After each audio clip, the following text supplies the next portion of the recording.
예, 오늘 잘 나오셨습니다. 우리 옆 사람에게 우리 이렇게 한번 같이 인사합시다. 오늘 잘 나오셨습니다. 이렇게 인사합시다.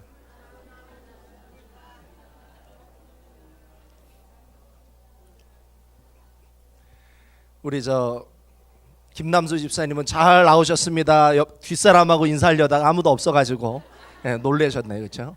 예.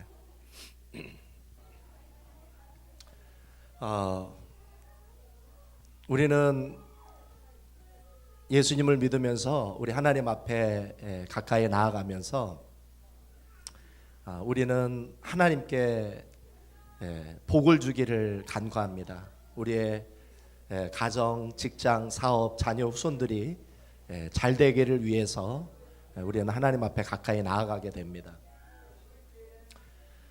또 우리는 우리가 예수님을 열심히 믿는 이유는 하나님께서 우리들의 일상을 축복해 달라고 하는 그런 마음으로 우리는 또 열심히 신앙생활을 하게 되죠.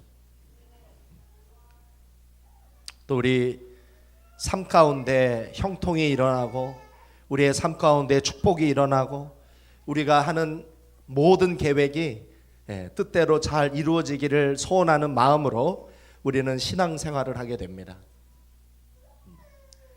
그런 의미에서 여러분들이 오늘 이 설교 시간을 통해서 어떻게 하면 내 인생이 형통할 수 있는가, 어떻게 하면 내 인생이 복을 받을 수 있는가, 어떻게 하면 내 인생이 성공할 수 있는가, 그 비결에 대한 설교를 듣기를 원하시는 것을 알고 있습니다. 그러나 우리 하나님의 계획은, 또 하나님의 관심은 그거보다 더 크다는 거예요. 우리 한국에서 그 조용기 목사님이 여의도 순복음교회를 세우셔서 교회가 부흥을 했어요. 얼마만큼 부흥했냐면 100만 성도가 될 정도로 부흥했다는 거예요. 그런데 그 조용기 목사님의 그 목회가 부흥할 수 있었던 이유는 삼박자 축복 때문에 그렇다는 거예요. 삼박자 축복 설교. 삼박자 축복 설교가 뭐냐면 예수님을 믿으면 영원히 구원받고 건강하고 성공할 수 있다. 이게 이제 삼박자 축복 설교예요. 이 설교 때문에 여의도 순복음교회가 부흥됐다는 거예요. 그것도 그 6.25 이후에 병들고 가난했던 한국 사람들 가운데 이 설교가 적중했다는 것이죠. 그래서 이 조용기 목사님의 이 삼박자 축복 설교를 듣기 위해서 구름대와 같은 사람들이 여의도 순복음교회에 몰려들게 된 것입니다. 그런데 여의도 순복음교회에 그 삼박자 축복 설교를 듣기 위해 왔던 사람들의 포커스, 관심사는 어디에 있었을까요? 영혼 구원에 있었을까요? 아니면 건강과 삶의 성공에 있었을까요? 그렇죠. 영혼 구원이 아니라 건강과 삶의 축복에 있었다는 거예요. 미국에서도 지금 제일 큰 교회가 텍사스에 있는 레이크우드 교회예요. 이 교회 담임 목사님이 조엘 오스틴이죠. 조엘 오스틴. 여러분 긍정의 힘이라는 책을 아마 들어보셨을 거예요. 읽어보셨을 거예요. 이 교회가 부흥하는 이유도 똑같아요. 이 교회에서도 조엘 오스틴 목사님이 어떤 설교를 하냐면 여러분들이 행복하기를 원합니다. 여러분들이 성공하기를 원합니다. 그러면서 비결을 가르쳐줘요. 성공하고 행복해지려면 하나님 안에서 적극적인 사고를 하십시오. 긍정적인 사고를 하십시오. 그러면 여러분들의 삶에 행복이 임할 것입니다. 성공이 임할 것입니다. 이 설교를 늘 반복해서 하는 거예요. 그래서 미국 사람들이 이 설교를 듣기 위해 구름대와 같이 몰려들고 있어요. 그런데 이 레이크우드 교회는 적극적인 사고, 긍정적인 사고에 대한 설교를 하지만 어떻게 하면 영혼 구원을 받을 수 있는가? 어떻게 하면 영생을 얻을 수 있는가? 어떻게 하면 죄를 이길 수 있는가? 이런 설교를 하지 않아요. 그렇다고 해서 제가 조용기 목사님 설교나 조엘 오스틴 목사님 설교를 제가 디스하는 건 아니에요. 그 말도 맞아요. 예수 믿으면 하나님이 건강도 주실 줄 믿습니다. 아멘 하는 자가 받을지어다. 예수님을 잘 믿으면 하나님께서 여러분들의 건강을 주실지어다, 축복도 주실지어다, 성공도 주실지어다, 행복도 주실지어다. 그러나 하나님의 관심은 그보다 더 커요. 하나님은 여러분들에게 더 좋은 걸 주시기를 원하세요. 그게 뭘까요? 영생을 주기를 원하세요. 천국을 주기를 원하세요. 그런 의미에서 우리는 우리들의 시각을 이 땅에서만 정해놓고 바라봐서는 안 돼요. 우리는 하나님과 더 큰 그림을 봐야 될 줄 믿습니다. 우리는 하나님과 함께 더 큰 비전을 봐야 될 줄 믿습니다. 저는 여러분들이 이 땅에서 행복하고 성공하고 축복을 받는 것을 넘어서서 저는 여러분들이 모두가 천국을 소유할 수 있기를 바랍니다. 저는 여러분들이 다 예수 그리스도 안에서 영생을 소유할 수 있기를 주님의 이름으로 소망합니다. 그래서 예수님은 반복해서 말씀하셨어요. 천국에 대해서 말씀하셨어요. 오늘도 열 처녀 비유가 사실은 천국에 대한 설교예요. 예수님은 천국과 함께 종말과 재림에 대해서 말씀하셨어요. 너무나 자주 말씀하셨어요. 그러나 우리가 성경을 보면 종말에 대한 말씀이나 재림에 대한 말씀은 잘 안 읽어요. 놀라운 사실이에요. 그렇죠? 너무나 자주 나오는데 거기에는 별로 관심이 없어요. 주로 어떻게 하면 행복해지고, 어떻게 하면 위로를 받고, 어떻게 하면 성공할 수 있는지 그 말씀만 꽂혀요. 그러면 안 될 줄 믿습니다. 주님은 자주 말씀하셨어요. 우리의 종말과 재림에 대해서 자주 말씀하셨어요. 최근에 여러분 맨체스터 아레나에서 미국의 팝 여가수 아리아나 누구죠? 아리아나 그란데? 아리아나 그란데가 맨체스터 그 아레나에서 공연을 하다가 폭탄 테러가 일어났어요. 여러분 그거 다 들어보셨죠? 아리아나 그란데가 맨체스터, 영국 맨체스터 아레나에서 공연을 하다 폭탄 테러가 일어났어요. 거기에서 22명이 죽었어요. 그리고 59명이 중상을 입었어요. 그렇게 해서 죽고 부상을 당한 사람들이 대부분 어린이와 청소년들이었어요. 저는 그 사건을 보면서 그런 생각을 했어요. 그 죽었던 어린아이들과 그 청소년들이 과연 자신의 죽음을 준비하고 죽었을까? 그렇지 못했을 거예요. 자기의 죽음을 준비하지 못한 채 죽었을 거예요. 그러면서 저는 생각을 했어요. 얼마나 많은 사람들이 그 중요한 죽음을 준비하지 않은 채 맞이하고 있는가. 우리가 이 땅에서 잘 사는 것도 중요하지만 잘 죽는 것도 중요한 줄 믿습니다. 우리는 잘 죽어야 돼요. 우리들의 생활도 잘 준비해야 되겠지만 우리들의 죽음도 잘 준비해야 될 줄 믿습니다. 나의 그 소중한, 나의 중요한 그 죽음을 준비하지 못한 채 죽는다면 얼마나 비참할까요? 그런 의미에서 우리 주님은 여러분들의 이 땅에서의 삶만이 아니라 여러분들의 죽음도 잘 준비하기를 원하시는 줄 믿으시기 바랍니다. 그런 의미에서 우리가 어떻게 하면 우리들의 죽음을 잘 준비할 수 있는가? 그런 의미에서 예수님이 열처녀 비유를 우리들에게 말씀하셨어요. 열처녀 비유는 25장에 기록된 말씀이지만 그러나 이 열처녀 비유, 25장에 있는 열처녀 비유를 잘 해석하기 위해서 우리는 24장을 읽어야 합니다. 다시 말하면 마태복음 24장과 마태복음 25장은 한 장이에요. 독립된 장이 아니에요. 하나의 장이에요. 원 챕터예요. 이 열처녀 비유는 어디에서 시작이 되냐면 제자들의 질문에서 시작을 해요. 자, 우리 한번 제자들이 예수님께 어떤 질문을 했는지 우리 24장 3절을 같이 읽어보겠습니다. 우리 24장 3절을 같이 읽어보겠습니다. 마태복음 24장 3절 우리 같이 읽어보겠습니다. 시작. 예수께서 감람산 위에 앉으셨을 때에 제자들이 종령이 와서 가로되 우리에게 이르소서 어느 때 이런 일이 있겠사오며 또 주의 임하심과 세상 끝에는 무슨 징조가 있사오리까. 예수님 제자들이 예수님께 물었어요. 예수님, 이 마지막 때는, 그리고 예수님이 임하신다고 하셨는데 다시 오신다고 하셨는데 그 징조가 무엇입니까? 물었어요. 그 24장에 예수님이 그 징조에 대해서 말씀하셨어요. 첫 번째, 종말과 예수님이 오실 그때에 어떤 징조가 있느냐? 첫 번째, 거짓 그리스도가 올 것이다. 거짓 그리스도가 올 것이다. 여러분, 한국에 신천지 이만희를 포함해서 우리 한국에 재림하신 예수님이 300명이 넘는 줄 믿으시기 바랍니다. 재림하신 예수님이 300명이 넘어요. 이만희, 박태선, 문선명, 정명석. 최근에 또 듣게 됐어요. 이만희를 재림주로 믿다가 20명이 독립을 해서 자기가 재림주로 이제 선포하기 시작을 했대요. 20명이 최근에. 그러니까 300명 이제 넘을 거예요. 그렇죠? 거짓 그리스도가 이 땅에 일어나고 있어요. 두 번째, 종말과 예수님의 재림의 징조 두 번째는 뭐냐면 전쟁과 기근이 있다는 거예요. 전쟁과 기근. 우리 맨체스터 아레나에서 그 테러가 일어나고 있잖아요. 그렇죠? 전쟁이 얼마나 많이 일어나고 있어요. 세 번째, 종말과 이 재림의 징조 가운데 어떤 것이 있느냐? 거짓 선지자들이 일어난다. 네 번째는 그리스도인이 핍박을 당하고 순교를 당할 것이다.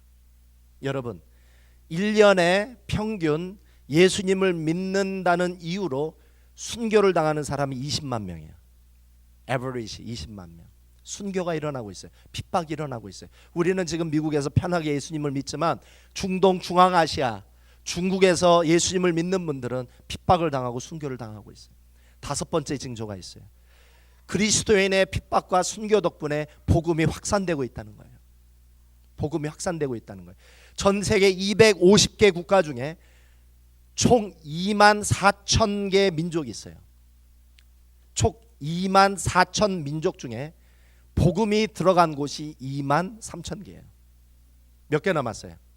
1,000개. 그 1,000개의 민족이 어디에 있을까요? 모슬렘, 중앙아시아에 있어요. 그리고 이 종말과 예수님의 재림의 징조는 뭐냐? 불법이 성행할 것이다. 그리고 사랑이 식을 것이다. 성도들이 타락할 것이다. 그리고 나서 예수님이 열처녀 비유를 우리들에게 말씀해 주시는 것입니다. 여러분, 열처녀 비유는 이 세상의 종말과 예수님의 재림에 대한 말씀이에요. 제가 여러분들에게 한번 질문을 할게요. 여러분 가운데 예수님의 재림을, 그 재림에 대한 약속을 가슴에 품고 예수님의 재림을 기다리시는 분 한번 손들어 보세요. 나는 지금 예수님의 재림을 기다리며 살고 있다. 예. 그래도 내리십시오. 그래도 우리 중앙교회는 소망이 있는 줄 믿습니다. 예수님의 재림을 기다리는 분이 있다는 게 소망이에요. 그렇죠? 그런 교회가 성령 충만한 교회인 줄 믿습니다. 여러분, 오늘 이 설교를 통해 재림하신다고 하시는 예수님의 약속을 붙잡을 수 있기를 주님의 이름으로 소망합니다. 예수님은 다시 오세요. 반드시 다시 오세요. 성경에서 성경의 예언 중에, 성경에서 했던 예언 중에 실제로 그것이 성취되었던 가장 대표적인 예언이 두 가지가 있었어요. 첫 번째는 뭐냐면 예수님이 오신다는 예언이었어요. 메시아가 오신다는 예언이었어요. 구약 성경에 한 100번 예언이 되었어요. 메시아가 베들레헴에서 오실 것이다. 메시아가 나귀를 타고 이 땅에 오실 것이다. 메시아가 다윗의 후손으로 오실 것이다. 여러분, 이 예수님이 메시아가 오신다는 이 예언이 성취되었어요? 성취되지 않았어요? 2000년 전에 성취되었어요. 베들레헴에서 오셨어요. 예수님, 이 메시아가 오시는 바람에 A와 BC가 갈라지게 된 줄 믿으시기 바랍니다. 세계사의 역사가 갈라졌어요. 예수님의 오심으로 갈라졌어요. 예수님의 오심은 성취가 되었어요. 그리고 두 번째, 성경의 예언 중에 성취가 되었던 굉장히 큰 두 번째 예언은 뭐였냐면 이스라엘의 회복에 대한 약속이에요. 이스라엘은 나라를 빼앗겼어요. 로마 티투스 장군에 의해서 나라를 빼앗겼어요. 그리고 나라 없이 1900년을 방황하며 살았어요. 그런데 성경은 도도하게 반복적으로 이스라엘은 회복될 것이라고 예언했어요. 이사야, 예레미야, 에스겔에서 예언했어요. 근데 어떻게 됐어요? 1948년 어떻게 됐어요? 이스라엘이 다시 건국했잖아요. 그렇죠? 성경의 예언대로 이스라엘은 회복됐어요. 한 가지 남은 예언, 아직 성취되지 않고 있는 한 가지 예언이 무엇일까요? 예수님의 재림인 줄 믿으시기 바랍니다. 예수님은 초림 예수 놓으셨어요. 이스라엘은 회복되었어요. 마지막 한 가지 남은 예언이 예수님의 재림이에요. 여러분, 예수님의 초림에 대한 약속은 100번 이루어졌어요. 예수님의 재림에 대한 약속은 몇 번 있을까요? 성경에 200번 있어요. 초림에 대한 예언보다 재림에 대한 약속이 더 많아요. 예수님은 반드시 오실 줄 믿습니다. 오늘 우리가 읽었던 열처녀 비유를 통해서 우리는 두 가지 교훈을 얻어야 돼요. 두 가지의 교훈을 얻어야 돼요. 첫 번째, 우리는 예수님의 재림과 이 세상의 종말에 대해서 영적인 긴장감을 가져야 돼요. 우리 한번 따라해 보시겠습니다. 세상의 종말과 예수님의 재림 앞에 영적인 긴장감을 가져야 한다. 저는 오늘 이 설교를 듣고 여러분들이 예수님의 재림을 사모하고 이러한 영적인 긴장감을 가질 수 있기를 주님의 이름으로 소망합니다. 우리가 왜 영적인 긴장감을 가져야 되는가? 말씀 때문에, 약속 때문에 그래요. 우리 마태복음 24장 33절을 읽어보겠습니다. 마태복음 24장 33절.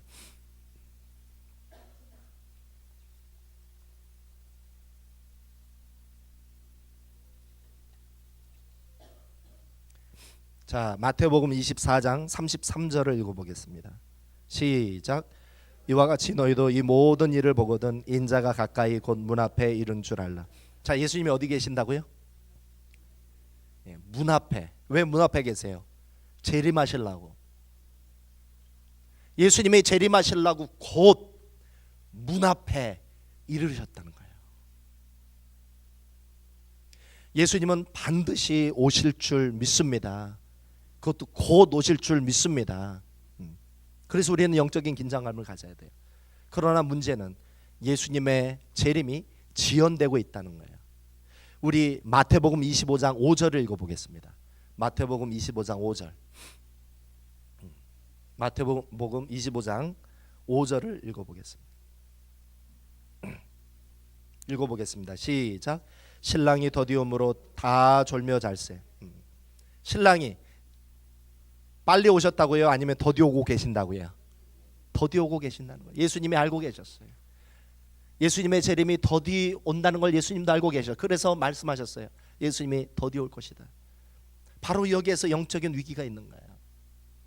예수님은 긴박하게 곧 재림하신다고 말씀하셨음과 동시에 예수님은 또한 더디 오신다고 말씀하고 있는 거예요.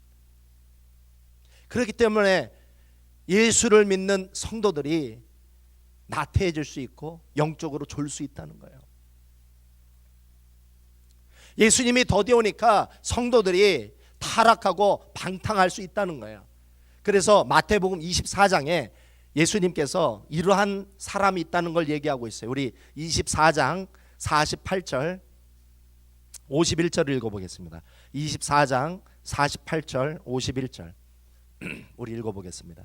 마태복음 24장 48절 51절 시작. 만일 그 악한 종이 마음에 생각하기를 주인이 더디 오리라 하여 동무들을 때리며 술친구들로 더불어 먹고 마시게 되면 생각지 않는 날 알지 못하는 시간에 그 종의 주인이 이르러 엄히 때리고 외식하는 자의 받는 율에 처하리니 거기서 슬피 울며 이를 갈미 있으리라. 그렇죠? 예수님의 재림이 지연되니까 이와 같이 영적으로 나태하고 방탕하고 타락하는 사람이 존재한다는 거예요. 그런 사람은 위험하다는 거예요. 여러분, 여러분들 중에 예수님의 재림이 지금 지연되고 있다고 해서 나태한 마음을 가지고 여러분 지금 타락해 있다, 회개하시기 바랍니다. 오늘 이 설교를 통해서 내가 영적으로 나태해져서 지금 죄를 짓고 있다면 그 죄를 예수 그리스도의 이름으로 끊으실 수 있기를 주님의 이름으로 소망합니다. 술을 끊을 수 있기를 바랍니다. 담배를 끊을 수 있기를 바랍니다. 죄를 끊을 수 있기를 바랍니다. 주님은 곧 재림하시기 때문에. 그리고 오늘 본문과 같이 예수님의 재림을 기다리다가 졸고 있는 거예요. 우리는 영적인 긴장감을 반드시 가져야 될 줄 믿습니다. 다시 우리는 예수님의 재림의 약속을 붙잡아야 돼요. 예수님은 반드시 오십니다. 그런데 예수님의 이 재림이 지연이 되니까 이제 이단 사이비들이 뭐라고 얘기했냐면 예수님은 이미 오셨다는 거예요. 비유풀이를 통해서 예수님이 구름을 타고 오신다고 하셨는데, 너희들이 본 그대로 다시 예수님이 오신다고 하셨는데, 이단 사이비들이 이렇게 얘기합니다. 예수님은 이미 오셨다는 거예요. 영이 오셨다는 거예요. 영. 예수님의 육체가 오신 게 아니라 영이 이미 오셨다는 거예요. 여러분, 예수님이 부활 승천하셨을 때 영만 승천하셨어요? 육체도 같이 승천하셨어요? 육체도 같이 승천하셨죠. 그러니까 너희들이 본 그대로 다시 오신다는 것은 영만 오세요? 육체도 같이 오세요? 육체도 같이 오시는 줄 믿으시기 바랍니다. 근데 이단 사이비들은 영이 이미 오셨다는 거예요. 그래서 비유풀이를 하는 거예요. 비유풀이를 해야만 영이 오시는 게 가능해요. 구름은 문자 그대로 구름이 아니라 영이다.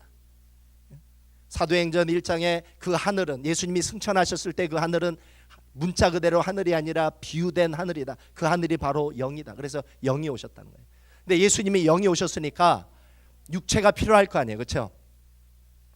예수님의 재림하신 영이 임할 육체가 필요할 거 아니에요. 그렇죠? 그래서 신천지는 그 재림하신 예수의 영이 누구한테 왔다는 거예요? 이만희 육체. 통일교에서는 문선명 육체, 전도관에서는 박태선 육체, JMS에서는 정명석 육체, 하나님의 교회에서는 안상홍 장길자 육체로 오셨다는 거예요. 할렐루야. 하나님의 교회는 또 장길자를 또 세워야 되기 때문에 하나님이 암수가 있다는 거예요. 암수가. 그래서 아버지 하나님 안상홍, 어머니 하나님 장길자. 근데 그런 사람들이 한국에 몇 명이라고요? 300명이 넘어요. 최근에 20명이 또 다시 개척했어요. 그렇죠? 이만희를 구세주로 재림주하다가 여러분, 예수님은 이 땅에 영으로 오세요, 육체로 오세요? 육체로 오시는 줄 믿으시기 바랍니다. 두 번째, 우리가 이 열처녀 비유를 통해서 배워야 되는 교훈은 뭐냐면, 우리는 재림을 준비해야 된다는 거예요. 우리 한번 따라해 보시겠습니다. 재림을 준비하자. 그렇죠. 아까 말씀드렸듯이 죽음을 준비하지 않고 죽는 사람은 비참한 거예요. 마찬가지로 예수님이 재림하시는데, 예수님이 재림하실 때 내가 준비되어 있지 않는다면 그 사람은 비참한 거예요. 오늘 이 비유에는 신랑을 기다렸던 열처녀가 나와요. 열처녀 모두 예수님의 재림을, 또 이 신랑의 오심을 준비했어요. 그런데 놀라운 사실은 다섯 처녀는 신랑이 오셨을 때 그 신랑을 잘 맞이했어요. 그러나 다섯 처녀, 어리석었던 다섯 처녀는 잘 준비하다가 기름이 없는 관계로 기름을 사러 갔다가 신랑이 오셨는데 그 신랑을 맞이하지 못했어요. 그래서 뒤늦게 슬기로운 다섯 처녀가 신랑을 에스코트해서 혼인집으로 딱 들어갔을 때 문이 잠겼다는 거예요. 나중에 이 어리석은 다섯 처녀가 기름집에서 기름을 사다가 신랑이 있는 혼인집으로 딱 들어가서 문을 열어달라고 했는데 신랑이 뭐라고 얘기했어요? 나는 너를 알지 못한다, 이렇게 얘기했어요. 어리석었던 다섯 처녀가 신랑의 오심을 준비하지 않은 게 아니에요. 그들도 예수님의 재림을 준비했어요. 그런데 문제는 뭐가 문제였어요, 여러분? 재림을 준비하긴 준비했는데 결정적인 순간에 준비되지 않았다는 거예요. 결정적인 순간에 준비되지 않았다는 거예요. 여러분, 오늘 이 설교가 굉장히 중요한 줄 믿으시기 바랍니다. 여러분, 내가 신앙생활 30년 열심히 했어요. 성령 충만하게 30년 열심히 했어요. 정말 불과 같이 주님을 사랑하고 열심으로 전도하고 선교하고 열심으로 주님을 사랑했어요. 그러나 딱 3개월 시험 들었어요. 딱 3개월 시험 들어서 집에 쉬고 있었어요. 마음이 냉랭했어요. 예수님을 받아들일 준비가 안 됐어요. 예수님 예자만 들어도 싫었어요. 근데 그때 예수님이 재림하신 거예요. 그 사람 어떻게 돼요?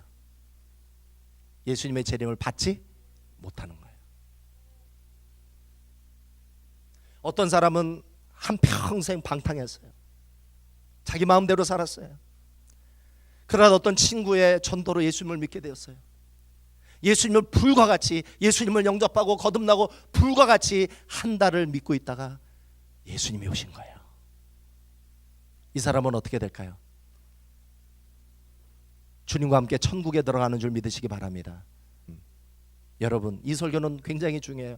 특별히 신앙생활 30년, 40년, 50년, 10년 하셨던 분들 이 설교를 잘 들으실 수 있기를 주님의 이름으로 소망합니다.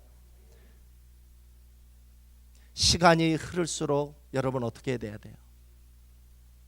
여러분의 믿음이 더 커지고 깊어져야 될 줄 믿습니다. 슬기로웠던 다섯 처녀와 어리석었던 다섯 처녀의 결정적인 차이가 뭐였어요? 슬기로웠던 다섯 처녀에게 있었고 어리석었던 다섯 처녀에게 없었던 게 있었어요. 뭐예요? 등은 똑같이 있었지만 기름이 문제였어요. 기름. 이 기름이 무엇일까요? 슬기로웠던 다섯 처녀가 가지고 있었던 이 기름이 무엇이었을까요? 이 기름이 대단히 중요하죠. 여러분, 열 처녀 비유가 굉장히 어려운 비유예요. 그래서 그 신학자들이, 신약 성서학자들이 머리 터지게 싸웠어요. 이 기름을 가지고. 열 처녀 비유를 가지고 여러분 머리 터지게 싸웠어요. 이 열 처녀 비유에 대한 책만 여러분 산과 같이 많아요.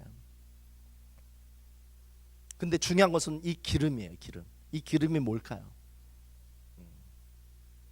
어떤 학자들은 이야기합니다. 히브리적 배경을 가진 학자들은 이 기름은 선행이다 이렇게 얘기해요. 선행. 내 삶을 통해 나타나는 믿음. 그래서 예수님이 뭐라고 말씀하셨어요? 너희 착한 행실로 하늘에 계신 하나님께 영광을 돌리게 하라. 선행이었다. 삶으로 나타나는 믿음이다. 또 다른 학자들은 그렇게 얘기해요. 이 기름은 성령이다. 성경을 봐라. 성령의 기름 부으심에 대한 말씀이 얼마나 많느냐. 성령의 기름 부으심이다. 어떤 학자들은 이렇게 얘기해요. 이 기름이란 내가 구원을 받게 만드는 믿음이다 이렇게 얘기를 했어요. 종교 개혁가 루터는 뭐라고 얘기했냐면 이 기름은 은총이다 이렇게 했어요. 은혜. 칼빈은 이 기름을 뭐라고 얘기했냐면 장로교를 세웠던 이 칼빈은 뭐라고 얘기했냐면 이 기름은 인내와 절제와 준비다. 근데 저는 그 학자들의 말이 다 맞다고 생각해요. 그 학자들의 말이 다 맞아요. 그것을 하나로 묶을 수 있다면 뭘까요? 성령 충만인 줄 믿으시기 바랍니다. 성령 충만이에요. 기름은 예수 그리스도와의 관계와 교제예요. 여러분, 내가 질문을 할게요. 예수님이 왜 재림하신다고 곧 재림하신다고 말씀하셔놓고 왜 예수님의 재림이 지연되고 있을까요? 왜 예수님의 재림이 지연되고 있을까요? 바로 그거예요. 더 준비를 잘하라고. 결혼했던 신부들은 아실 거예요. 신부 단장 얼마나 힘들어요. 그렇죠? 그렇죠? 목욕해야지, 때밀어야지, 그리고 미용실에 가서 여러분 거의 페인트 수준의 또 화장을 해야 되잖아요. 그렇죠? 페인트 수준에. 그렇죠? 저는 늘 깜짝 놀래요. 결혼식 가면 딴 여자가 서 있는 거, 딴 여자. 평상시에 봤던 그 여자가 아니라 딴 여자. 신부 단장 잘하라고 예수님이 그 재림이 지연된 줄 믿으시기 바랍니다. 근데 문제는 뭐예요? 시간이 흐를수록 주님을 향한 내 마음이 어떻게 되고 있어요? 더 뜨거워져요? 차가워져요? 주님을 향한 내 사랑이 더 차가워지고 있다는 거예요. 주님과의 관계가 더 깊어지는 게 아니라 더 멀어지고 있다는 거예요. 그래서 예수님이 재림하실 때 이를 갈며 가슴을 치며 울며 우는 성도들이 많을 것이다. 예수님의 재림은 언제 오실 줄 몰라요. 24장 25장에 내가 언제 올지 나도 모른다고 5번이나 반복하셔서 말씀하셨어요. 시한부 종말론은 여러분 절대 믿지 마시기를 바랍니다.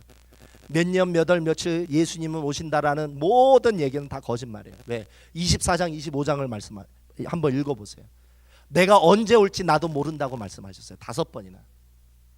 그럼에도 불구하고 언제 오실 줄 모르지만 우리의 믿음이, 주님을 향한 우리들의 사랑이, 이 재림을 준비한 우리들의 준비가 시간이 흐를수록 더 깊어지고 더 뜨거워지고 더 새로워져야 될 줄 믿습니다.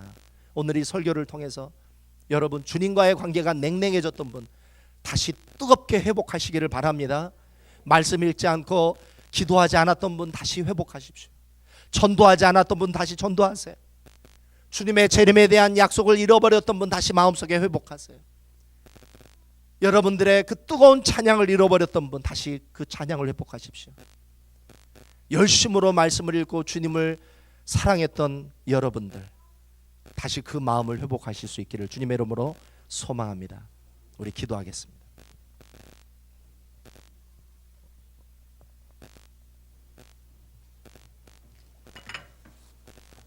우리가 주님의 재림을, 이 약속을 우리가 붙잡고 우리가 믿음으로 살아갈 수 있도록 주님 도와주십시오. 우리 같이 통성으로 기도하시겠습니다. 좋으신 하나님, 주님 다시 오신다고 말씀하셨습니다. 언제 오실지 모릅니다. 그러나 우리들이 아버지 예수님이 더디 오신다고 해서 나태해지거나 타락하거나 방탕해서는 안 되겠지요. 아버지 더 잘 준비하라고, 아버지 지연된 이 재림 앞에 저희들 다시 한번 아버지 그 재림의 약속을 붙잡고 주님과의 그 뜨거운 관계를 회복하며 성령 충만해질 수 있도록 주님 도와주시옵소서.